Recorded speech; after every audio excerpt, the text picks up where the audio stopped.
Everyone, welcome back. आज मैं explain करूंगी Thai drama the three gentle bros episode 8। तो चलिए शुरू करते हैं। एपिसोड की शुरुआत में थेम्स और नुइंग को बहुत ही ज्यादा लड़ते हुए दिखाया जाता है। नुइंग बोलती है मुझे तुम्हारे साथ कोई भी डील नहीं करना है। थेम्स बोलता है ठीक है मत करो। तभी वहाँ पे पिम आती है और पिम बहुत ही ज्यादा गुस्से में थी। वो थेम्स को डांटती है, बोलती है इस लड़की से तुम दूर रहो, इसके साथ कोई भी डील तुम मत करना। थेम्स उन्हें दूर ले जाता है और बोलता है आप प्लीज बिजनेस में मत पड़िए। वो बोलती है नहीं मैं तो पढ़ूंगी, वो लड़की एकदम अच्छी नहीं है, उससे दूर रहो। वो बोलता है मॉल बहुत ही ज्यादा घाटे में चल रहा है, हमें ये डील चाहिए जैसे भी करके। और ये सब नुइंग सुन रही थी और नुइंग बहुत ही ज्यादा हंसती है, बोलती है अभी मैं पिम को अच्छे से मजा चखाऊंगी। वो आके थेम्स को बोलती है डील पक्की है, मैं यहाँ पे स्टोर खोल रही हूँ। और पिम को बहुत ही ज्यादा गुस्सा आता है। थेम्स तो एकदम शॉक्ड हो जाता है। वॉशरूम में पिम और नुइंग की बहुत ही ज्यादा लड़ाई शुरू हो जाती है। पिम उसे बोलती है मेरे बेटे से तुम दूर रहो। वो बोलती है लेकिन आप तो मेरे डैड से दूर नहीं रहती थी ना, मैंने जब आपको बोला था। वो बोलती है तुम्हें गलतफहमी है। वो बोलती है मुझे कोई भी गलतफहमी नहीं है और आप देखना मैं क्या करती हूँ आपके बेटे के साथ। नुइंग आती है और वो जानबूझ के गिरने लगती है और तभी थेम्स आके उसे बचा लेता है। और ये देख के पिम की तो बहुत ही ज्यादा बुरी हालत हो जाती है, उसे बहुत गुस्सा आता है और नुइंग को बहुत ही ज्यादा मजा आता है। फिर नुइंग थेम्स से हैंडशेक करती है और ये देख के पिम और भी ज्यादा गुस्से में आ जाती है। थेम्स को आके उसकी मॉम बोलती है तुमने उस लड़की के साथ डील क्यों किया, तुम ऐसा क्यों करते हो, तुम बिल्कुल भी मेरे बात को नहीं मानते हो। वो बोलता है ये मेरी जिंदगी है, आप हमेशा इंटरफेयर क्यों करती हो। पिम बोलती है इच तो मेरे हाथ से चला गया, अब ये लड़का भी मेरे हाथ से जा रहा है, मैं पता नहीं क्या करूंगी, लेकिन मैं ये होने नहीं दूंगी, उस लड़की से तुम्हें दूर करके ही रहूंगी। क्रिक नुइंग को बोलता है ये डील एकदम अच्छी नहीं है, ये मॉल बहुत छोटी है, हमारे स्टोर को ज्यादा फायदा नहीं होगा। नुइंग बोलती है मैंने ये डील स्टोर के लिए नहीं किया है, तुम्हें उस पिम के बारे में याद है ना। वो बोलता है हाँ, वो ऑलमोस्ट तुम्हारी स्टेप मदर बनने वाली थी। वो बोलती है हाँ अब मैं उससे बदला लूंगी, उसके बेटे को फंसा के। वो बोलता है 10 साल बाद तुम अपना रिवेंज लेने वाली हो और हाँ तुम ही जीतोगी। वो बोलती है हाँ जीतना तो मुझे ही है, उस पिम को तो मैं देख लूंगी। क्रिक चला जाता है। फिर न्यूंग को पता चलता है कि उसका कार्ड होल्डर खो चुका है।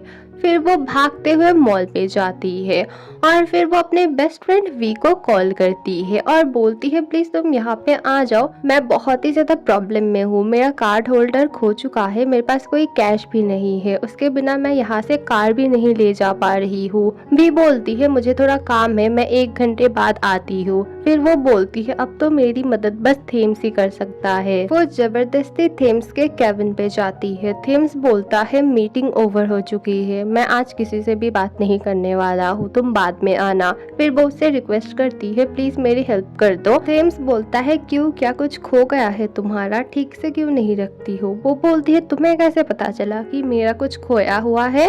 वो बोलता है ऐसे ही। फिर वो उसका कार्ड अपने पास ही छुपा लेता है, फिर उसके साथ जाता है और उसकी मदद करता है। फिर दोनों में लड़ाई शुरू हो जाती है। उसी बीच न्यूंग उससे पूछती है तुम्हें कैसे पता चला कि मेरा कार्ड खो चुका है। वो बोलता है ये लो मेरे पास से, तुम इसे स्टोर पे भूल आई थी। न्यूंग बोलती है तुम बहुत ही ज्यादा बुरे हो, तुम लोगों के सामने दिखाते हो कि तुम एकदम जेंटलमैन हो, लेकिन तुम्हारी असलियत कुछ और है। और हाँ तुम्हारे साथ डील मुझे नहीं करना है, मैं कैंसिल कर दूंगी। वो बोलता है तुम कभी भी नहीं करोगे, मुझे पता है, क्योंकि डील तुमने मेरे मॉम को देख के किया है, तुम्हें उनसे जीतना है, इसीलिए तुम कभी भी इस डील को कैंसिल नहीं करोगी। वैसे मेरी मॉम और तुम्हारी लड़ाई के बीच मेरा ही प्रॉफिट है, मैं चलता हूँ। न्यूंग को बहुत ही ज्यादा गुस्सा आता है। वो बोलती है मुझे पता है इस मॉल पे तुम्हारा एक भी शेयर नहीं है, तुम्हें तो मैं देख लूंगी। पिम को न्यूंग के बारे में सोच के बहुत ही ज्यादा गुस्सा आ रहा था। वो आरती को बुलाती है और बोलती है तुम्हें वी के साथ थेम्स को डेट पे भेजना ही होगा जैसे भी करके। वो बोलता है मुझसे नहीं होगा, आपको तो पता है ना इस जैसा है, उससे बहुत ज्यादा गुस्से वाला है थेम्स, वो मेरी बात कभी भी नहीं मानेगा, वो बहुत ही ज्यादा अकड़ू है, फिर भी जैसे तैसे करके लालच देके उसकी मॉम उसे मना ही लेती है। फिर वी को दिखाया जाता है वो न्यू के घर आई थी। न्यू उसे अपना बेस्ट फ्रेंड मानती है, लेकिन वी उसे एकदम ही पसंद नहीं करती है। ऊपर से दिखाती है कि वो उसकी केयर करती है, लेकिन असल में वी न्यू से नफरत करती है। वी न्यू से एक बैग बोरो करती है, बोलती है कल मेरा डेट है। वो पूछती है कौन है वो लड़का, वो बोलती है बहुत ही अच्छी फैमिली का है, उसकी मॉम चाहती है कि मैं उसे डेट करूं। वो बार बार बोलती है लेकिन अगर लड़का खराब हुआ तो।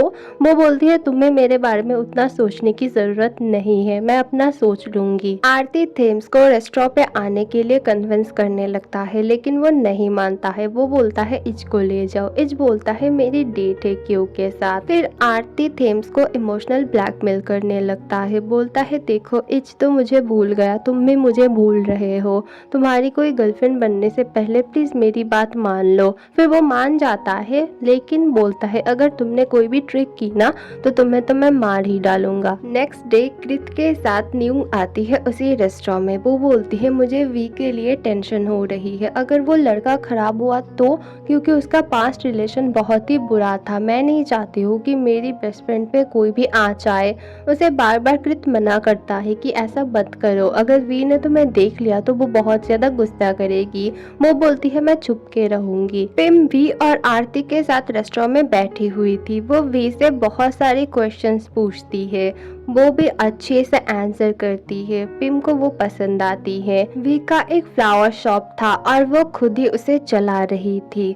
और दूसरी तरफ आरती बहुत ही ज्यादा परेशान होता है कि वो अपने भाई को क्या बोलेगा। पिम ने वी को अच्छे से बताया था कि थेम्स को क्या क्या पसंद है, क्या खाना पसंद है, कैसी टाइप्स की बुक पसंद है, यहाँ तक कि वी ने वो बुक्स पढ़ भी ली थी। आरती बोलता है थेम्स अभी यहाँ पे आने वाला होगा, मैं तुम्हें इशारा करूंगा और तुम उसके पास जाना। वो बोलती है ठीक है। थेम्स आके आरती को कॉल करता है, बोलता है तुम कहाँ हो। आरती बोलता है मैं ना ट्रैफिक में फंस गया हूँ, मेरी एक फ्रेंड आ रही है, उसे प्लीज तुम अपने पास बिठाना। वो बहुत ही ज्यादा गुस्सा हो जाता है, बोलता है मुझे पता है तुम और मॉम मिलके मुझे ट्रिक कर रहे हो। वो बोलता है नहीं नहीं ऐसी कोई बात नहीं है। थेम्स बाहर से उठ के जाने लगता है, तभी उसके सामने वी आती है और बोलती है आरती ने बोला कि वो कुछ ही देर में आ रहा है, हम दोनों को खाना ऑर्डर करने के लिए बोला है। थेम्स को जबरदस्ती बैठना ही पड़ता है। थेम्स समझ जाता है इसे उसके मॉम ने ही बुलाया है। दूर से न्यू और कृत उन्हें देख रहे थे, लेकिन वो दोनों उस लड़के को नहीं देख पा रहे थे जिसके साथ वी डेट पे आई थी। वी फूड ऑर्डर करते वक्त थेम्स के फेवरेट डिशेस का नाम लेती है, लेकिन थेम्स बोलता है ये सब मुझे बिल्कुल पसंद नहीं है। फिर वो वॉशरूम का बहाना मार के वहां से जाने लगता है और न्यू उसे देख लेती है और उसे बहुत गुस्सा आता है थेम्स को देख के। थेम्स आरती को कॉल करके बहुत ही ज्यादा डांटने लगता है, बोलता है मुझे पता है मॉम यही कही है, उन्हें बोलो यहाँ से निकलने को, मुझे किसी को भी डेट नहीं करना है, मैं यहाँ से जा रहा हूँ। उसके पीछे पीछे न्यू आती है। न्यू थेम्स को बहुत ही ज्यादा बुरा भला बोलती है मेरी बेस्ट फ्रेंड से तुम दूर रहो। वो बोलता है क्यों दूर रहूं, मुझे क्या हक नहीं किसी को डेट करने का। वो बोलती है किसी को भी डेट कर लो लेकिन मेरे फ्रेंड से तुम दूर रहो। दोनों में बहुत ही ज्यादा लड़ाई होती है। थेम्स बाहर से जाने लगता है, लेकिन न्यू उसका हाथ पकड़ लेती है। वो दोनों वी के सामने आते हैं, वो भी हाथ पकड़े हुए। वी तो एकदम शॉक्ड हो जाती है और थेम्स बोलता है ये देखो मेरी गर्लफ्रेंड, और ये बहुत ही ज्यादा शर्मीली है, इसीलिए किसी के सामने नहीं आती है, और मेरे मॉम ने तुम्हें भेजा है मुझे पता है। थेम्स की बात सुनकर सब लोग शॉक्ड हो जाते हैं। पिम भागते हुए आती है और बोलती है तुम इस लड़की का हाथ छोड़ दो। वो बोलता है नहीं ये तो आपकी बहू है, मेरी गर्लफ्रेंड है। और पिम को देखकर न्यू भी नाटक करने लगती है, बोलती है हाँ हम दोनों डेट कर रहे हैं। पिम बोलती है कुछ ही दिन हुए हैं एक दूसरे को जाने हुए। वो लोग बोलते हैं डेट करने में हर्ज क्या है। पिम की हालत तो बहुत ही ज्यादा खराब हो जाती है। न्यू थेम्स के ऊपर गुस्सा करती है, बोलती है अंदर ये तुमने क्या किया और क्यों किया। वो बोलता है असल में मुझे मेरे मॉम के हाथों से बचना था, मैं नहीं चाहता किसी को डेट करना, वो भी मॉम के पसंद से, इसीलिए मैंने ऐसा किया और तुम्हारा भी तो फायदा ही हुआ है ना, हम दोनों के लिए ही एक विन विन सिचुएशन है। वो बोलती है बात तो सही है, वैसे लग रहा है कि तुम्हारी मॉम को सिर्फ मैं ही हेट नहीं करती हूँ, तुम भी हेट करते हो। न्यूंग बोलती है वैसे मुझसे ना सच में प्यार मत कर बैठना, मैं तुम्हें कभी भी डेट नहीं करूंगी, तुम मेरे टाइप के हो ही नहीं। और थेम्स बोलता है और तुम तो बिल्कुल मेरे मॉम की तरह हो और मुझे मेरी मॉम की जैसी कोई भी लड़की पसंद नहीं, मैं तुम्हें कभी भी डेट नहीं करना चाहूंगा। न्यूंग बोलती है नहीं, मैं उस औरत की तरह बिल्कुल भी नहीं हूँ। वो बोलता है हाँ तुम वैसी ही हो। फिर दोनों में कॉन्ट्रैक्ट साइन होती है, कंपनी की भी और रिलेशन की भी, लेकिन कॉन्ट्रैक्ट में क्या लिखा था वो अभी नहीं दिखाया जाता है। न्यूंग थेम्स के घर आती है और सबके सामने थेम्स के साथ बहुत ही ज्यादा फ्लर्टिंग करने लगती है। ये सब देख के पिम को तो बहुत ही ज्यादा गुस्सा आ रहा था और न्यूंग को तो बहुत ही ज्यादा मजा आ रहा था। फिर वो थेम्स को लेके चली जाती है। एच और आरती बहुत ही ज्यादा शॉक्ड थे। एच बोलता है इस थेम्स की भी कोई गर्लफ्रेंड हो सकती है, वो भी ऐसी, वैसे बेचारी मॉम की तो हालत खराब है और थेम्स ने तो मेरे से भी बड़ा हाथ मारा है, कहा क्यों और कहा ये लड़की, ये तो एकदम मॉम की टक्कर की है। तभी वहाँ पे वी की एंट्री होती है। वी बोलती है आप लोगों के मॉम ने मुझे बुलाया है। पिम वी को बोलती है मुझे तुम्हारी मदद की जरूरत है, तुम ही हो जो मेरी मदद कर सकती हो, तुम्हें उस लड़की को मेरे बेटे की जिंदगी से हटाना होगा और तुम्हें उस लड़की के बारे में सब कुछ पता है ना। वी बोलती है ठीक है, मैं आपकी मदद करने के लिए रेडी हूँ। पिम बोलती है क्योंकि तुम उसकी बेस्ट फ्रेंड हो तो तुम्हें उसके हर एक एक्स बॉयफ्रेंड के बारे में पता है, तो उन्हीं में से किसी के साथ उस लड़की का एक बड़ा सा स्कैंडल निकालना पड़ेगा और वो लड़का कौन होगा उसे तुम ही चूज करोगी। वी बोलती है हाँ एक लड़का है जो उसका बहुत ही ज्यादा दीवाना था। पिम बोलती है और वैसे भी थेम्स की जो चॉइस है ना वो लड़की तो कभी नहीं हो सकती है, थेम्स भी बहुत जल्द उससे बोर होने वाला है। तो एपिसोड 8 तो यहीं पे खत्म होती है। अगली वीडियो के लिए थोड़ा सा वेट करना पड़ेगा। बाय द वे आपकी फेवरेट सीन कौन सी थी कमेंट जरूर करना और thank you for watching, bye.